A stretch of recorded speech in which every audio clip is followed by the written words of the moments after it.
नमस्कार, मैं हूं आपके साथ अंकिता पाल। बुलेटिन की शुरुआत करते हैं।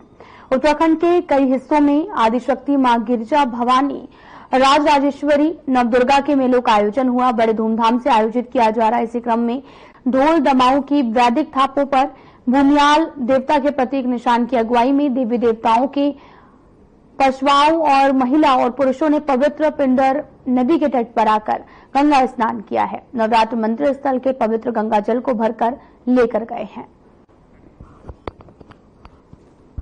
आपको बता चले की खबर चमोली से है, जहां पर बड़े धूमधाम से मेले का आयोजन किया गया। उत्तराखंड के कई हिस्सों में आदिशक्ति मां गिरिजा भवानी राज राजेश्वरी नवदुर्गा के मेलों का आयोजन हुआ। बड़े धूमधाम से ये मेला आयोजित किया गया। इसी क्रम में चमोली जिले में भी अनेकों स्थान पर नवरात्र चल रहे हैं। बुधवार को पंचमी के शुभ मुहूर्त पर पालछुनी गांव में आयोजित हो रहा है। साथ ही नवरात्रि मेले के दौरान शुद्धिकरण के लिए गांव में लगभग 3 किलोमीटर पदयात्रा करते हुए पुजारियों ने मंत्रोच्चारण, ढोल दमाऊ की वैदिक थापों पर भूमियाल देवता के प्रतीक निशान की अगुवाई में देवी देवताओं के पशुओं और महिला और पुरुषों ने पवित्र पिंडर नदी के तट पर आकर गंगा स्नान किया। नवरात्र मंदिर स्थल के पवित्र गंगा जल को भरकर लेकर गए हैं।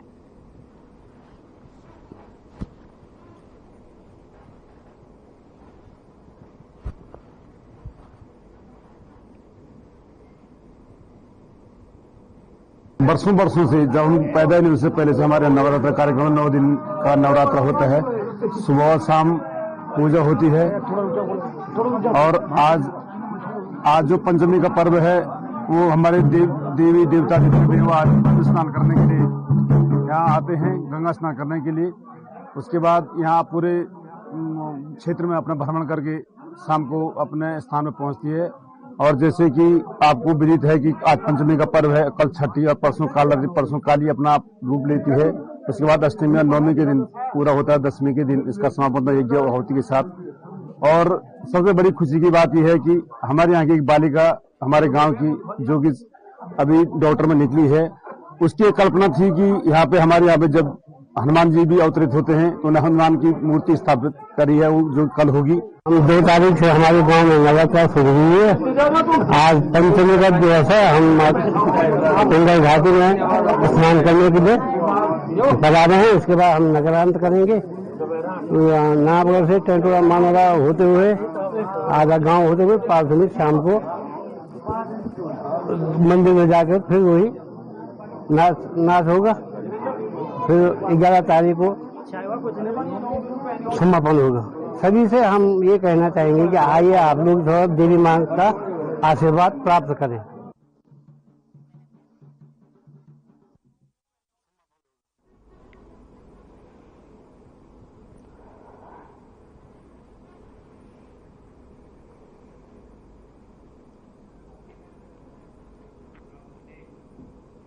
चमोली जिले में सरकार की ओर से महिला सशक्तिकरण और बाल विकास विभाग के माध्यम से संचालित वन स्टॉप सेंटर घरेलू विवादों से पीड़ित महिलाओं का सहारा बन रहा है। चमोली के वन स्टॉप सेंटर अब तक पंजीकृत 237 मामलों में से 231 का निस्तारण किया जा चुका है, जबकि 6 मामलों पर कार्रवाई गतिमान है। सरकार की ओर से महिलाओं के साथ होने वाले घरेलू हिंसा को देखते हुए 2019 में महिला सशक्तिकरण और बाल विकास विभाग के माध्यम से वन स्टॉप सेंटर का संचालन शुरू किया गया। सेंटर के माध्यम से घरेलू हिंसा से पीड़ित महिलाओं का आवास, भोजन, चिकित्सक सुविधाएं देने के साथ परामर्श और विधिक सहायता देने का कार्य किया जा रहा है, जिसमें घरेलू विवादों से परेशान महिलाओं को विवादों के निस्तारण का सशक्त माध्यम मिला है।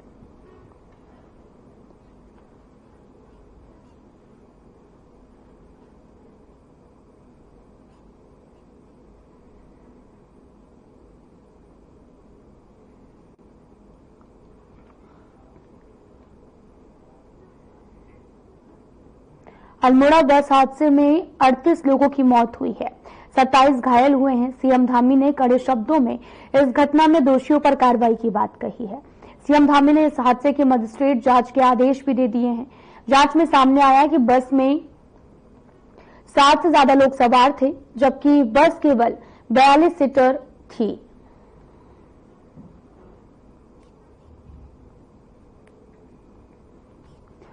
पूरा मामला अल्मोड़ा से है, जहां पर अल्मोड़ा बस हादसे पर सीएम सख्त नजर आ रहे हैं और सीएम ने मजिस्ट्रेट जांच के आदेश भी दिए हैं। और ये पूरा मामला आपको बताते चलें कि उत्तराखंड से है, जहां पर बस ओवरलोड थी, जिस वजह से यह हादसा हुआ है और साथ ही बस में ओवरलोड सवारियां भर ली गई थी, जिसके बाद यह हादसा हुआ, जिसमें अब सीएम भी सख्त नजर आ रहे और सीएम ने जांच के आदेश दिए हैं। मजिस्ट्रेट जांच के आदेश सीएम ने दिए हैं।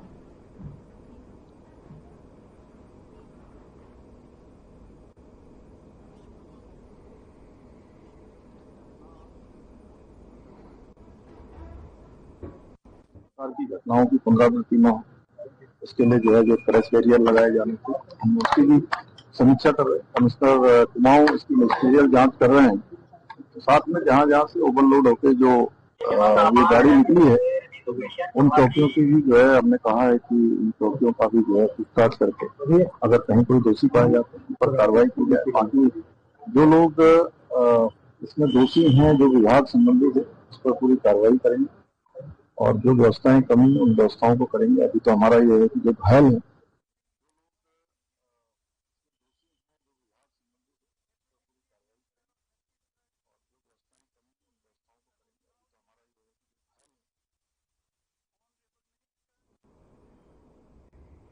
नौ नवंबर को उत्तराखंड स्थापना दिवस को लेकर प्रदेश सरकार ने कई सारी तैयारियां कर रखी थी, लेकिन अल्मोड़ा हादसे के बाद में सीएम पुष्कर सिंह धामी ने साफ कर दिया है कि राज्य स्थापना दिवस के तहत प्रदेश में जो कार्यक्रम होने थे उन्हें स्थगित कर दिया गया है। इसके साथ ही अन्य जो कार्यक्रम होना था उन सभी को साधारण तरीके से मनाया जाएगा। आपको बताते चले कि राज्य स्थापना दिवस के उपलक्ष्य में पहले कई तरह के कार्यक्रम यहां पर होने थे, लेकिन अब बस हादसे की वजह से इन कार्यक्रमों को टाला गया है और ओवरलोडिंग की वजह से जान गई थी, जिसको लेकर कई तरह के सवाल भी जो हैं अब खड़े हो रहे हैं, जिस पर अब सीएम ने जांच के निर्देश दिए हैं। दरअसल 9 नवंबर को दिवस है जिसको लेकर मनाया जाना था, लेकिन अब शासन प्रशासन और परिवहन विभाग ने यदि 1 जुलाई 2018 के धुमाकोट बस हादसे से सबक लिया होता तो सोमवार को मरचुला हादसे से बचा जा सकता था। इस पर भी तमाम तरह के सवाल उठ रहे हैं।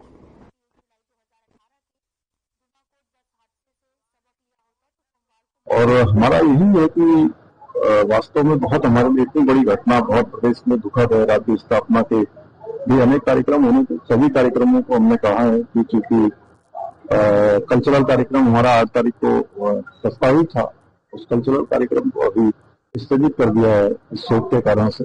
और जो भी हमारे लोकार्पण और इस प्रकार के बड़े समारोह होने थे, उस सभी समारोह में जो भी सांस्कृतिक कार्यक्रम थे, इस प्रकार के कार्यक्रम थे, इन सभी को उसमें से हटा दिया सार्वजनिक तरीके से, क्योंकि शोक का विषय है।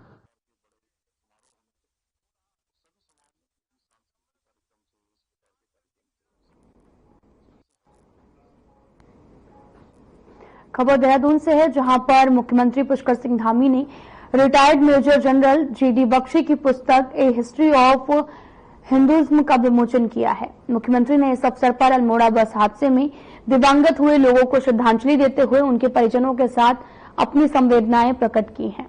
साथ ही सीएम धामी ने कहा कि मेजर जनरल जीडी बख्शी की ये पुस्तक अवश्य पाठकों के लिए लाभकारी सिद्ध होगी।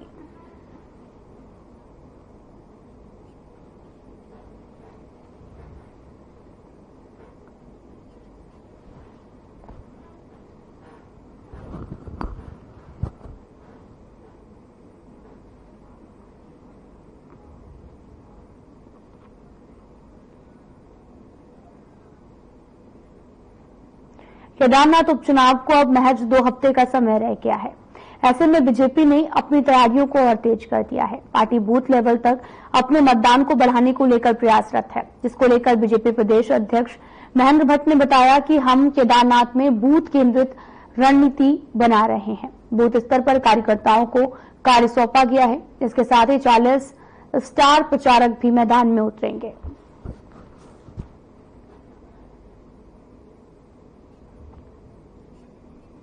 आपको बताते चले कि केदारनाथ उपचुनाव को लेकर लगातार तैयारियां बनी हुई हैं, तो वहीं अब उपचुनाव की तैयारियों में बीजेपी जो है वो काफी एक्टिव नजर आ रही है। और इसी को लेकर आपको बताते चलें कि बीजेपी के प्रदेश अध्यक्ष महेंद्र भट्ट ने कहा कि केदारनाथ उपचुनाव में सबसे बड़ी जीत के उद्देश्य से बीजेपी केदारनाथ प्रवासियों के अतिरिक्त 3 प्रमुख वर्ग सम्मेलन आयोजित करने जा रही है।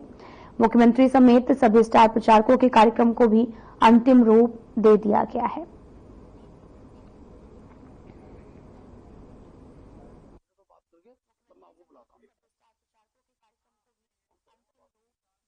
देखिए, भारतीय जनता पार्टी द्वारा बूथ केंद्रित चुनाव रणनीति हमने तैयार की हुई है। हमारे कार्यकर्ता बूथ स्तर तक चुनाव के दृष्टिकोण से हमने उनको काम सौंपा है।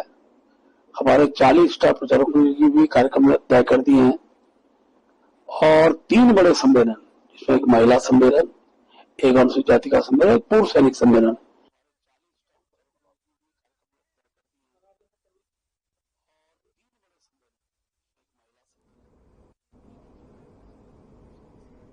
फिलहाल यहां रुकते हैं छोटे से ब्रेक के लिए।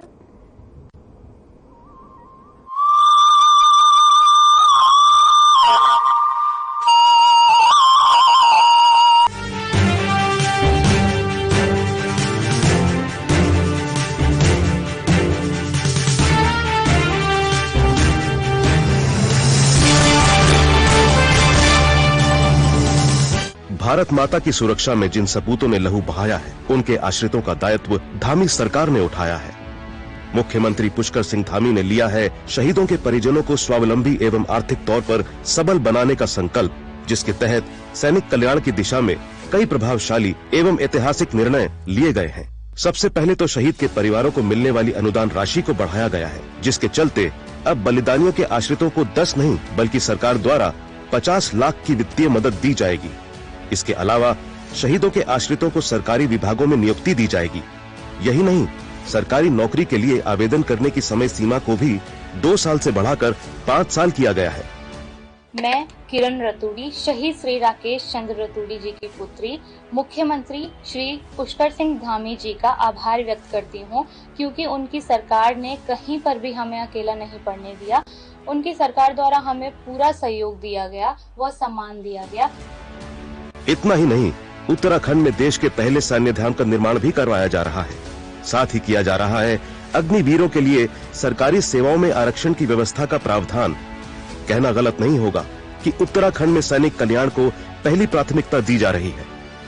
मैं स्वाति भट्ट, शहीद भगवती प्रसाद भट्ट की पत्नी, आज उत्तराखंड सरकार का आभार प्रकट करना चाहती हूँ, क्योंकि उन्होंने कभी भी हमें अकेले नहीं पड़ने दिया। सरकारी नौकरी करने का अवसर देकर उन्होंने हमें सशक्त बनाया, सुविधाएं दी, व्यवस्थाएं सुनिश्चित करी। आज हम अपने घरों में, अपने प्रदेश में सुरक्षित हैं, सुरक्षित नींद ले रहे हैं, सुरक्षित चैन से जी रहे हैं, तो केवल और केवल उन्हीं के कारण से, जिन्होंने हंसते हंसते अपने प्राणों का बलिदान कर दिया। जिनकी प्रत्येक सांस मां भारती को अर्पित है, उनके उत्थान के लिए उत्तराखंड सरकार समर्पित है। सूचना एवं लोक संपर्क विभाग उत्तराखंड द्वारा जनहित में जारी। उत्तराखंड ने पकड़ी औद्योगिक विकास की रफ्तार। नए औद्योगिक क्षेत्रों के विस्तार से आएगा निवेश, बढ़ेगा रोजगार। प्रधानमंत्री श्री नरेंद्र मोदी के मार्गदर्शन और मुख्यमंत्री पुष्कर सिंह धामी की दूरदर्शी सोच के चलते प्रदेश में उद्योगों के लिए अनुकूल माहौल तैयार किया गया है। निवेशकों के लिए आकर्षक नीतियां लाई गई हैं। यही वजह है कि हाल ही में आयोजित ग्लोबल इन्वेस्टर्स समिट के दौरान करीब 3,57,000 करोड़ रुपए के निवेश प्रस्तावों पर हस्ताक्षर हुए हैं। उत्तराखंड सरकार के प्रयासों से राज्य में न सिर्फ व्यापक निवेश आ रहा है, बल्कि नए औद्योगिक क्षेत्रों का भी विकास किया जा रहा है। राज्य सरकार के प्रयासों पर मुहर लगाते हुए केंद्र सरकार ने national industrial corridor development programme के तहत ऊधम सिंह नगर जिले के खुरपिया में इंडस्ट्रियल स्मार्ट सिटी विकसित करने की मंजूरी दी है। मुख्यमंत्री पुष्कर सिंह धामी का dream project Khurpia industrial city manufacturing का बड़ा केंद्र बनेगा। यहाँ 1265 करोड़ रुपए की लागत से 1002 एकड़ भूमि पर उद्योगों की स्थापना की जाएगी। परियोजना के माध्यम से करीब 20,000 करोड़ रुपए का निवेश आकर्षित किया जाएगा, जिससे राज्य में 75,000 से अधिक युवाओं को प्रत्यक्ष रूप से रोजगार मिलेगा। खुरपिया औद्योगिक क्षेत्र में automobile industry, auto components, engineering और फैब्रिकेशन की इकाइयों पर फोकस किया जाएगा। देश का प्रमुख औद्योगिक गलियारा अमृतसर कोलकाता इंडस्ट्रियल कॉरिडोर खुरपिया के करीब से होकर गुजरता है। कॉरिडोर से जुड़ने के कारण खुरपिया की रोड, रेल और एयर कनेक्टिविटी मजबूत होगी, जिससे औद्योगिक उत्पादों के निर्यात में सुविधा मिलेगी। नए औद्योगिक क्षेत्रों के विकास और व्यापक निवेश आकर्षित करके धामी सरकार सशक्त उत्तराखंड की मजबूत नींव रख रही है। औद्योगिक विकास ने पकड़ी रफ्तार, बढ़ रहा निवेश, मिलेगा रोजगार।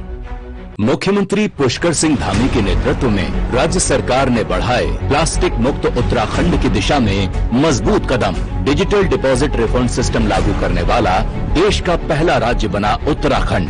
प्लास्टिक वेस्ट पर्यावरण के लिए बड़ी चुनौती बन रहा है, लेकिन इसके कलेक्शन, उचित निस्तारण व रिसाइकलिंग के लिए डिजिटल डिपॉजिट रिफंड सिस्टम यानी DDRS स्कीम की शुरुआत की गई है।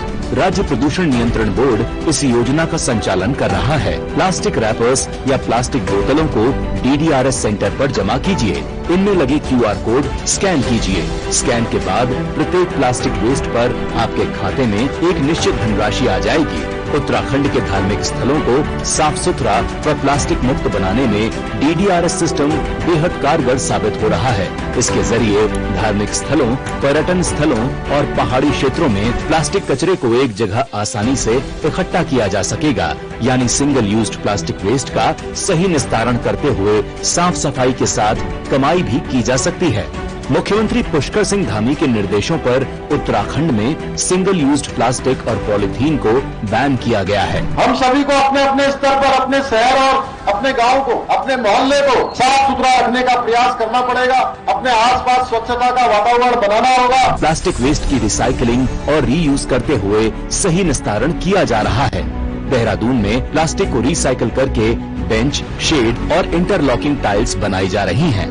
पॉलीथीन, प्लास्टिक रैपर आदि को एकत्र करने के लिए पॉलीथीन कचरा बैंक खोले गए हैं। इसके अलावा नगर निकायों के माध्यम से ठोस कचरे का डोर टू डोर कलेक्शन किया जा रहा है। उत्तराखंड को प्लास्टिक मुक्त बनाने में तकनीक के साथ साथ जन भागीदारी भी जरूरी है। आइए मिलकर स्वच्छ उत्तराखंड के संकल्प को साकार करें। प्लास्टिक मुक्त उत्तराखंड, साफ स्वच्छ उत्तराखंड। जिसे बनाने में किसी भारतवासी का पसीना बहा हो, उसे खरीदने पर जोर देना चाहिए और ये सबके प्रयास से ही संभव होगा। वोकल फॉर लोकल हमें व्यवहार में लाना ही होगा। देश के यशस्वी प्रधानमंत्री श्री नरेंद्र मोदी जी के वोकल फॉर लोकल के आह्वान से प्रेरित उत्तराखंड सरकार इस दिशा में हर महत्वपूर्ण कदम उठा रही है। प्रकृति, संस्कृति और विरासत को अपने अंदर समेटे उत्तराखंड में बने प्रोडक्ट एक ब्रांड के रूप में उभरते जा रहे हैं। उत्तराखंड सरकार द्वारा ग्रामीण उद्यमियों एवं कृषि उत्पादों को भी राष्ट्रीय और अंतर्राष्ट्रीय बाजारों से जोड़ने का प्रयास किया जा रहा है।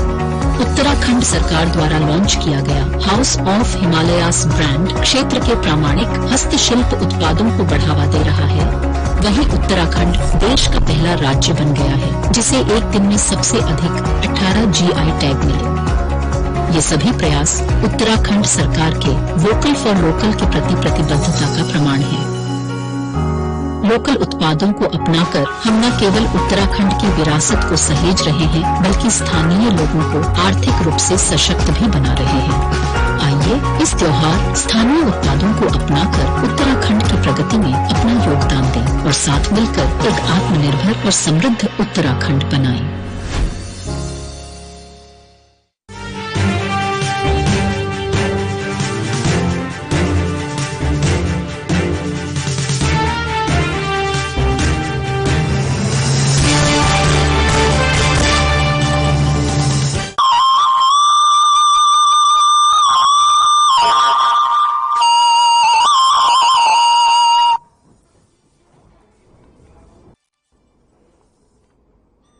के बाद स्वागत है आप सभी का। रुख करते हैं खबरों की तरफ। हल्द्वानी के सुशीला तिवारी अस्पताल में सड़क हादसे में घायलों का इलाज चल रहा है और ऐसे में जिले के प्रभारी मंत्री रेखा आर्य ने बीती देर शाम सड़क हादसे में घायलों का हालचाल जाना। प्रशासन और सुशीला तिवारी अस्पताल के अधिकारी भी मौजूद रहे। प्रभारी मंत्री रेखा आर्या ने कहा कि सड़क दुर्घटना में मारे गए और घायल लोगों के प्रति पूरे राज्य भर में संवेदना है।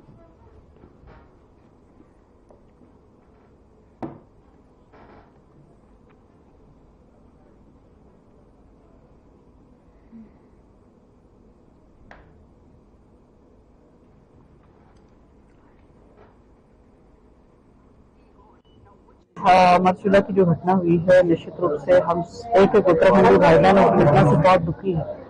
बड़ी संख्या में लोगों की मृत्यु भी हुई है और करीब 26 करीब लोग जो है वो अभी इलाज उनका चल रहा है।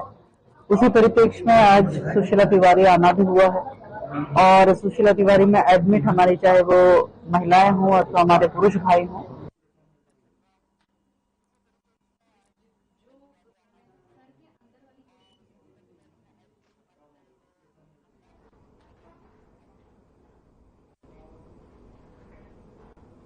बीजेपी के संगठनात्मक चुनाव के लिए बैठकों का दौर शुरू हो गया है। इसी क्रम में अल्मोड़ा में बीजेपी कार्यालय में कार्यशाला आयोजित की गई, जिसमें केंद्रीय राज्य मंत्री स्थानीय सांसद अजय टम्टा ने शिरकत की और इस कार्यशाला में बीजेपी के प्रदेश महामंत्री खिलेन चौधरी भी मौके पर मौजूद रहे। साथ ही 3 विधानसभाओं के कार्यकर्ताओं ने भी हिस्सा लिया है।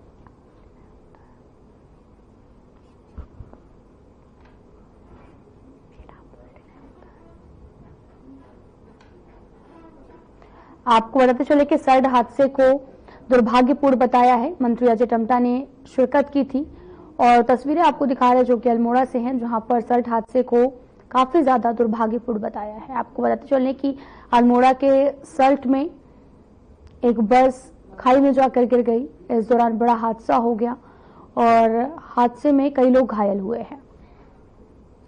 चुनाव की प्रक्रिया में प्रांत की कार्यशाला के बाद जिले की कार्यशाला हो रही है।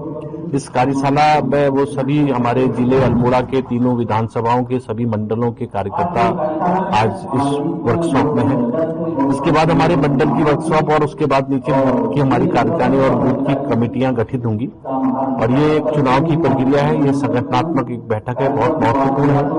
ये अपने आप में जो पूरे बिलासपुर में इतना ही। नमस्कार।